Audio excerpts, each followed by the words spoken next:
Hello everyone, welcome back to Commerce Room. This is Priya here, educator. तो students quartile deviation क्या होता है इसके बारे में हम डिस्कस कर रहे हैं। ये हमारी थर्ड क्लास है और ये जो हमारा इंडिविजुअल सीरी का है सेकंड क्वेश्चन है। लास्ट वाली क्लास में हमने इसके फॉर्मूलाज और एक क्वेश्चन सिंपल करके देखा था। अभी हम ये सेकंड क्वेश्चन कर रहे हैं, क्वार्टाइल डेविएशन क्या होता है, इसके कोफिशिएंट को कैसे निकाला जाता है। तो इंडिविजुअल सीरी है, तो सबसे पहले हमें स्टूडेंट्स क्या चेक करना होता है कि डाटा जो है हमारा वो असेंडिंग ऑर्डर में है या नहीं। अगर नहीं है तो हमें सबसे पहले असेंडिंग ऑर्डर में डाटा को नोट डाउन करना होता है। अभी ये जो डाटा आप देख सकते हो ये ऑलरेडी असेंडिंग ऑर्डर में है। 55, 60, 70, 90, 90, 110, 120, 130, 145, 145, 155 एंड 170। तो ये हमारा ऑलरेडी असेंडिंग ऑर्डर में है। पूछा गया है हमसे क्वार्टाइल डेविएशन, तो क्वार्टाइल डेविएशन को कैसे निकालते हैं उसके लिए हमारा फॉर्मूला रहता है क्वार्टाइल डेविएशन का Q3 minus Q1 divided by 2। ठीक है, और जो कोफिशिएंट के बारे में पूछा गया है आपसे उसके लिए हमारा फॉर्मूला रहता है Q3 minus Q1 divided by Q3 plus Q1। यही फॉर्मूलाज रहता है, लास्ट क्लास में हमने अच्छे से समझा था। तो अभी हमें पहले पता तो हो कि ये जो हमारा Q3 और Q1 है उसको क्या लेना है, उसकी वैल्यू क्या आएगी। क्या वो 55 होगा, क्या वो 90 होगा, क्या वो 120 होगा, क्या वो 70 होगा। We don't have any idea about it. तो इसको सॉल्व किया जाता है, इसको एज इट इज रैंडमली कुछ भी उठा के नहीं लिखते हैं जो स्टूडेंट्स पहली बार ये टॉपिक कर रहे हैं। तो सबसे पहले सॉल्व कर लेते हैं Q1 की वैल्यू। Q1 की वैल्यू कैसे सॉल्व करते हैं, size of n+1 divided by 4th item. Okay, तो यहाँ पर जो हमारी n है वो कितनी है, 1 2 3 4 5 6 7 8 9 10 11 12। तो यहाँ पर जो हमारी n की वैल्यू आएगी वो आएगी 12। Q1 size of 12 plus 1 divided by 4th item. Okay, इसको सॉल्व कर लो। Q1 ये लिखना जरूरी होता है, साइज ऑफ हर बार आप लिखते जाओगे। आइटम 13 को जब हम 4 के साथ डिवाइड करते हैं तो वो हमारा आ जाता है 3.25 आइटम। अब ये तीसरे नंबर के साथ साथ ऊपर कौन सा आ रहा है, 0.5। इसका मतलब 3 और 4 के बीच में कुछ होगा, अगर होगा तो एग्जैक्टली 3 नहीं है। अगर लास्ट क्लास की याद करें, हम बात करें तो वहाँ पे हमारा सीधा 3 आया था, तो हमें सीधा 3 वाला नंबर जो है वो उठा लिया था। अब यहाँ पे साथ में 0.25 भी है, अब इसको हम छोड़ नहीं सकते हैं। तो ये यहाँ पे कुछ ना कुछ बीच में होगा, एग्जैक्ट सेंटर भी नहीं है क्योंकि 0.25 है। तो कौन सी वैल्यू होगी, इसको हमें सॉल्व करना पड़ेगा। तो इसको सॉल्व करने का क्या तरीका है, आज का जो मेन क्वेश्चन है वो हम इन्हीं क्वेश्चंस के लिए, इसी पॉइंट के लिए डिस्कस कर रहे हैं। तो इसको आप कैसे सॉल्व करते हो, Q1 साइज ऑफ, आप लिखते हो ये 3 है, पहले 3 ले लो, थर्ड आइटम प्लस ये 0.25 है, इसको 0.25 ले लो। अच्छा, अगर आपको कैलकुलेटर्स अलाउड है एग्जाम में तो आप 0.25 भी यहाँ पे ले सकते हो क्योंकि कैलकुलेटर्स के साथ कैलकुलेशंस को करना आसान होता है। अगर आपको कटिंग करनी है, कैलकुलेटर्स अलाउड नहीं है, तो आप 0.25 की जगह पे 1/4 भी लिख सकते हो क्योंकि ये 1 का 4th हिस्सा है 0.25।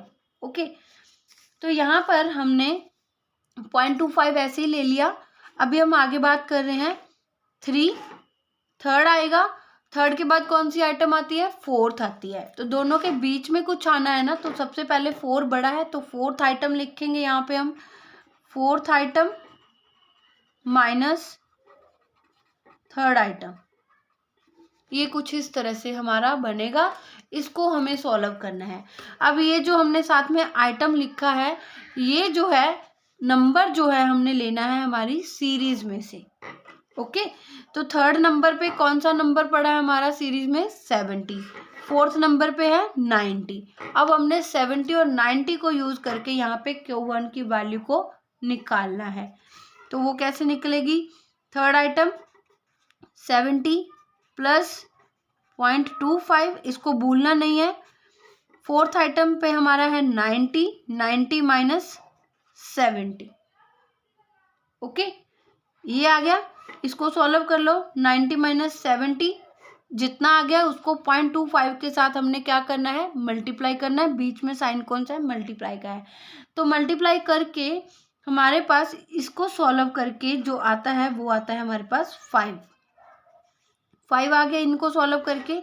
तो यहाँ पर हमारा जो Q1 की वैल्यू आ गई वो आ गई 70 प्लस 5 75, ये आया Q1। ओके, तो 70 के बाद कुछ यहाँ पर वैल्यू होगी 75 की, वो हमने Q1 की वैल्यू निकाल ली है। तो इस तरीके से आपने इसको सॉल्व करना है। ओके, अभी हम निकालेंगे वैल्यू Q3 की, जो इसी तरीके से निकलेगी। थोड़ा सा डिफरेंस होगा क्योंकि उसमें हमें थर्ड नंबर का चाहिए। तो यहाँ पे हम 3 के साथ क्या करेंगे? मल्टीप्लाई करेंगे। तो Q3 की वैल्यू कुछ इस तरह से हम निकालेंगे। साइज ऑफ 3 लेंगे ना, Q3 निकालनी है। Multiply by n+1 divided by fourth item. अब ध्यान रखना स्टूडेंट्स, मेरा थोड़ा सा ब्रैकेट थोड़ा लंबा हो गया है, इसको हमने यहाँ तक ही लेना है। ये जो 3 है इसको हमने 4 के साथ कोई भी इसका कनेक्शन नहीं है। ये जो 3 है ये ऊपर मल्टीप्लाई है, 4 के साथ इसका कुछ भी कनेक्शन नहीं है। तो हम क्या कर रहे हैं? हम पहले ऊपर की आइटम को सॉल्व कर लेते हैं। यहाँ पर है हमारा 12 प्लस 1 मल्टीप्लाई बाय 3, ये हमारा कितना हो गया? 39। 13 इंटू 3 कितना हो गया? 39। 39 को हमने 4 के साथ डिवाइड करना है। 39 डिवाइडेड बाय 4,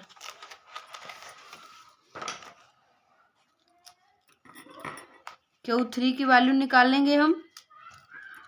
39 को 4 के साथ डिवाइड करके ये हमारी डायरेक्ट वैल्यू नहीं आती है, ये हमारी आइटम ही आती है, नंबर ही हम इसमें से चूज करेंगे। तो ये हमारा जो बनता है वो हो गया 9.75 आइटम। एग्जैक्ट वैल्यू अभी भी नहीं आई है, हमने अभी चेक करना है। एरो का साइन है कि ये नेक्स्ट स्टेप में आएगा। 39 डिवाइडेड बाय 4 को सॉल्व करके आ गया 9.75 आइटम। अब उसी तरह से सॉल्व करना है। पहले 9 ले लो, 9th नंबर पे कौन सी आइटम है? देन 0.75 है, इसको एज इट ही लेना है, एज इट ही ले लो। अगर आप इसको 3/4 लिखना चाहते हो तो आप इसको 3/4 भी लिख सकते हो। 75 थर्ड हिस्सा होता है, ठीक है। तो 75 को 0.75 को आप 3/4 भी लिख सकते हो। 3/4 करके 0.75 भी आएगा, आप इसको डायरेक्ट भी ले सकते हो। तो अभी एक बार इस क्वेश्चन में मैं तो आप एज इट ही ले रही हूँ, 0.75 भी मैंने ले लिया।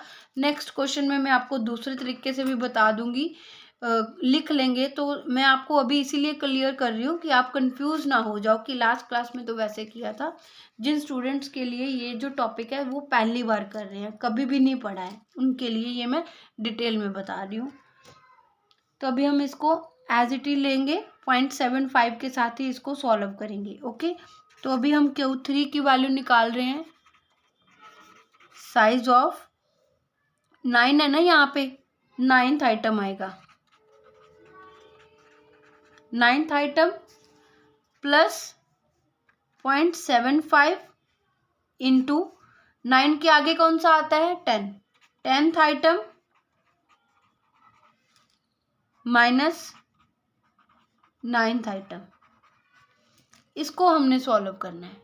9th नंबर पे आपकी कौन सी वैल्यू है? 9th नंबर पे हमारा 45 और 10th नंबर पे भी हमारा है 145। ओके, तो इसको सॉल्व कर लेते हैं। Q3 साइज अब लिखने की जरूरत है नहीं, साइज तो हम लिख ही रहे हैं ना। तो 9th नंबर पे है हमारा 145 प्लस 0.75, 145 माइनस 145 दोनों वैल्यूज सेम है, इसको हम एज इट ही ले रहे हैं दोनों को। ओके, अभी इसको सॉल्व कर लेते हैं। ये तो हो गया 145 में से 145 गए 0। 0 को जब किसी भी के साथ मल्टीप्लाई किया जाता है तो वो भी 0 ही बन जाता है। तो यहाँ पर हमारी Q3 की वैल्यू आई 145।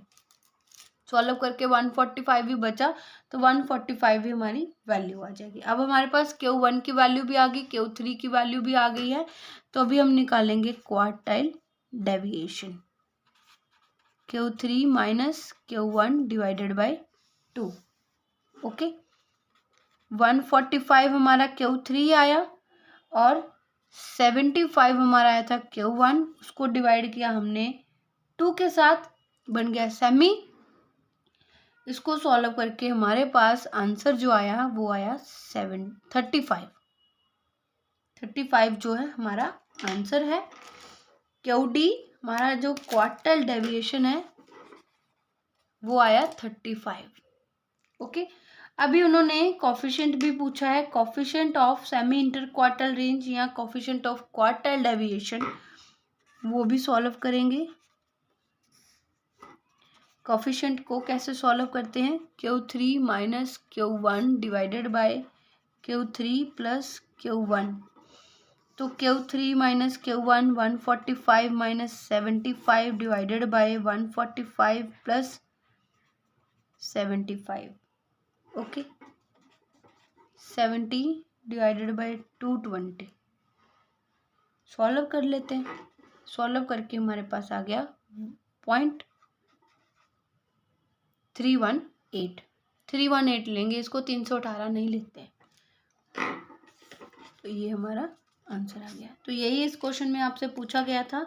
तो यहाँ पर जो हमने मेन पॉइंट को कवर किया है आज की क्लास में वो यही है स्टूडेंट्स कि अगर आपकी ये जो आइटम यहाँ पे आप निकालनी होती है ये पॉइंट्स में आती है तो इसको कैसे लिया जाता है डिटेल में करवाया है मैंने आपको। छोटे से छोटा पॉइंट भी बताया, जिनको आता है उनको थोड़ा बोरिंग लगेगा, जिनको नहीं आता है, जिनको पहली बार समझनी है ये चीज़ें, तो उनके लिए अच्छे से बता दी हैं। क्लास अच्छी लगती है तो लाइक ज़रूर कीजिए, शेयर ज़रूर कीजिए, और अभी तक चैनल को सब्सक्राइब नहीं किया तो सब्सक्राइब ज़रूर कीजिए। कमेंट करके अपनी वैल्यूएबल फीडबैक हमें ज़रूर दीजिए। Thank you so much students, मिलते हैं हमारी नेक्स्ट क्लास में विद डिस्क्रीट सीरीज़ और कंटिन्यूअस सीरीज़। ओके, तो आज की क्लास में इतना ही। Thank you.